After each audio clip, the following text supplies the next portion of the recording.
Welcome to டேஸ்கா vlogs. இன்னைக்கு இந்த வீடியோவில் பாஸ்தா எப்படி செய்யணும் பார்க்கலாம். அதை சிம்பிள் ப்ராசஸ் வச்சு டேஸ்ட்டாக செய்யலாம் வாங்க. அதுக்கு ஒரு பாத்திரத்தை வச்சு தண்ணியை நல்லா ஹீட் பண்ணி வச்சுக்கோங்க. ஒரு பவுல் அளவுக்கு பாஸ்தாவை ஆட் பண்ணிக்கலாம். பாஸ்தா நல்லா கொதிக்கிற வரைக்கும் ஹீட் பண்ணுங்க. அதுக்கப்புறம் ஆயிலும் லைட்டாக சால்ட்டும் ஆட் பண்ணி வேக வச்சுக்கோங்க.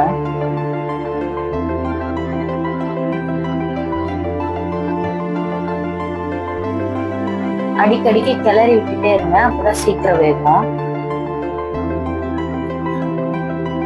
பாருங்க எப்படி வெந்திருக்குன்னு, சூப்பரா வெந்துச்சு. ஒன்னு எடுத்து நல்லா வெந்திருக்கான்னு டெஸ்ட் பண்ணிட்டு அதை இறக்கி ஓரமா வச்சுக்கலாம்.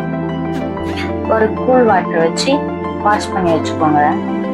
அடுப்பை பற்ற வச்சு ஒரு அடிக்கனமான பாத்திரம் வச்சுக்கலாம்.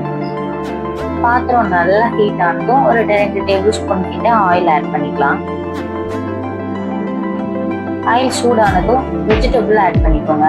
நாங்கள் ஒரு கேரட், ஒரு 4-5 பீன்ஸ்லாம் நறுக்கி சேர்த்துருக்கோம். இது நல்லா வதங்கட்டும்.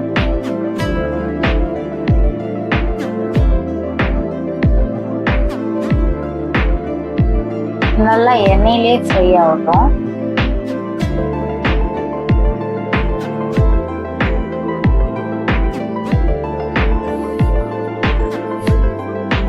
அடிக்கடிக்கு கிளறி விட்டுட்டே இருங்க. இப்போ ஒரு 3/4 பதத்துக்கு வெந்தாச்சு.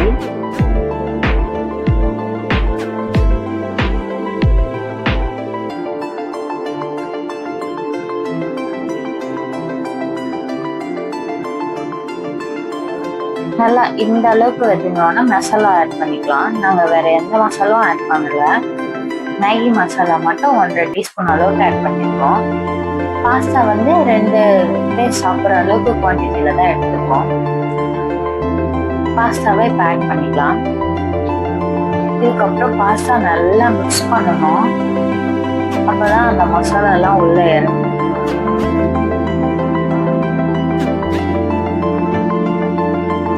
நல்லா கிளறிக்கோங்க.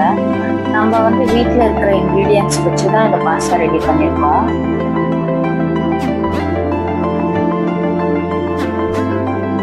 நீங்களும் மறக்காம ட்ரை பண்ணுங்க.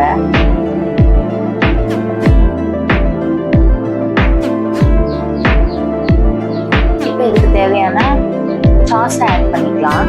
நாங்கள் 1.5 டேபிள் ஸ்பூன் கிட்ட டொமேட்டோ சாஸும், ஒரு 3/4 டீஸ்பூன் அளவுக்கு சோயா சாஸும் ஆட் பண்ணியிருக்கோம்.